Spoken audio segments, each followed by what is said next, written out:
let's see. Well, I met Quentin because he had liked some of my earlier work, and he just wanted to meet me. I was kind of one of his favorite actors, and Brian De Palma was one of his favorite directors, and he kind of correlated us, I think. And what happened? He just wanted to meet. So we got together, and we met, and we had a good time, and said, gee, one day we'll do a project together. Little did I know it would be his next project, because when he finished the script, he kind of, I think he was thinking of a different actor prior to it, and then suddenly he thought, you know, John might be really good for this. So he presented it to me, and I read it, and I thought it was one of the best scripts I'd ever read. Dark, but great. I've just been John Travolta's one of my favorite actors. I've just been a big fan of his for like a really long time. I think he was great in Saturday Night Fever and Urban Cowboy, and in particularly in Blowout. That's like one of my favorite performances of all time. And I just haven't seen him like used in a movie the way, you know, I thought he should be used, you know, the way I would use him. And so like I wanted to meet him, and I met him, and I really liked him, and I was just like looking forward to the opportunity of having the chance to work with him, you know, on the right thing. You know, there's a lot of people I want to work with, and it's just like, you know, when the time's right, it's right.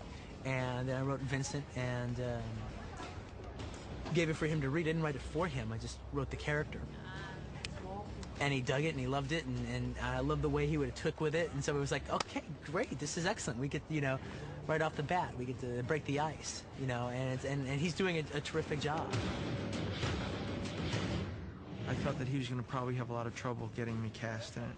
As earnest as he was in wanting me to do it, there's a lot more kind of hot actors or contemporary actors that would fill the bill easier than I would. So I thought, you know, he might have a hard time getting me in this.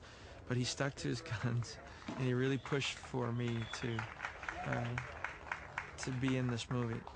And I'm thankful he did.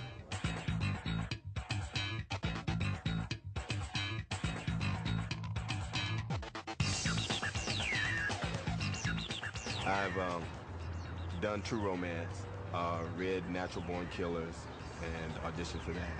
And when I heard that he had me in mind when he wrote this part for this film, I was too excited. So when I got the script, I read it immediately, and I couldn't believe what I read. So I immediately started it again to make sure, and I read it through twice, you know, to make sure. I was like, God, this is so amazing. On all sides by the inequities of the selfish and the tyranny of evil men. I'm trying real hard to be the shepherd.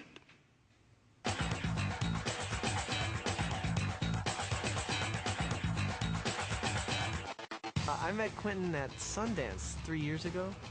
I think it was 3 years ago. I saw Reservoir Dogs, and it really screwed me up. It really blew my mind. And I went up to Quentin after this and said, oh my God, this is a really great film. And I met him there, and then he produced a film that I was in called Killing Zoe, which hasn't come out yet. And then he just acted in a film that I produced called Sleep With Me, which hasn't come out yet. And then he called me up for this.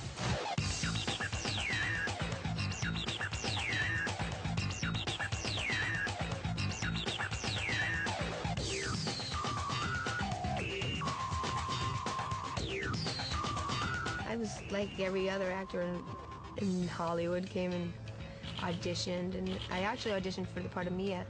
Everybody did, and then it was my birthday, and Quentin called me up, and they asked me if I would play the part of Jodie, and I said, yeah, great, sure.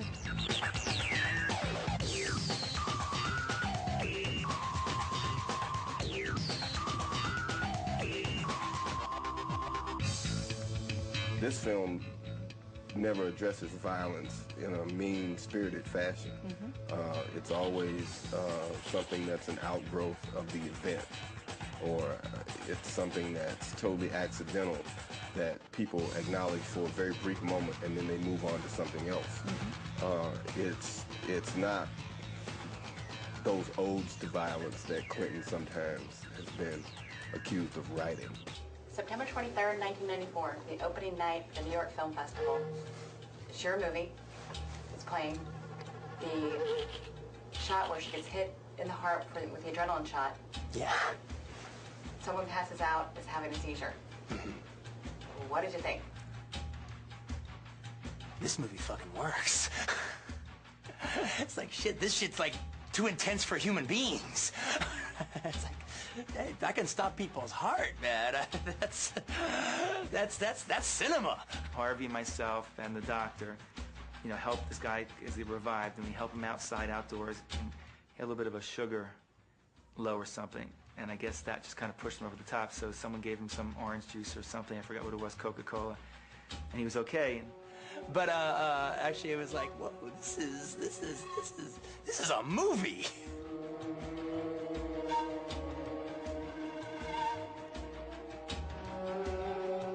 Well, that's what I've been sitting here contemplating.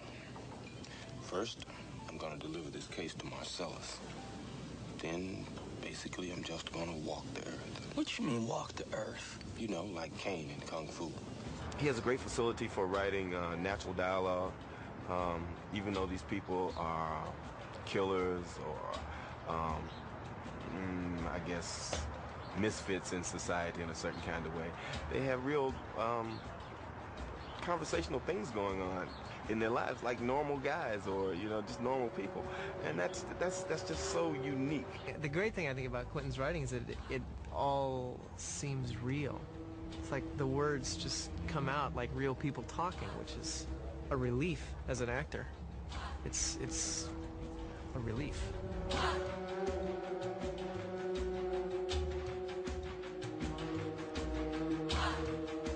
He's a very, very talented writer. I've been saying that he's like the modern Charles Dickens. Yeah, Dickens wrote about regular people.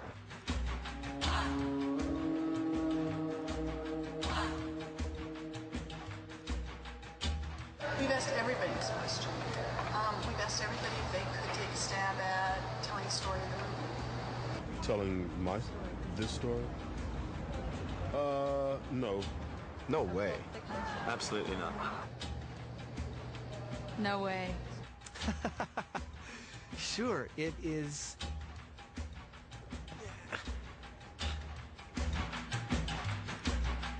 The idea for all three stories was basically to take, like the oldest chestnuts, you know, that you've ever seen, you know, of, when it comes to crime stories, the oldest stories in the book, Vincent Vega and Marcellus Wallace's wife, the oldest story about, like, you know, the big man's, you know, the guy's got to go out with the big man's wife and don't touch her. You know, you've seen the story a zillion times. The gold watch, the second story, you know, the boxer who is supposed to throw the fight and he doesn't. You've seen it a zillion times, all right? And the third story is not so much a classic story, but almost a big cliche. Like every other Joel Silver movie starts off with a couple hitmen showing up at a place and, you know, shooting somebody and splitting. And then, like, you know, that's like the first 5 minutes of the movie, and then, like, they cut to Arnold Schwarzenegger somewhere else, you know, and then, like, you know, it's all going to tie in. All right? In the third story, in this one, it's like these two hitmen, they go and they take care of this guy, and but like after they kill him, we don't leave. We hang out with them all morning long and see what happens to them during the course of that morning.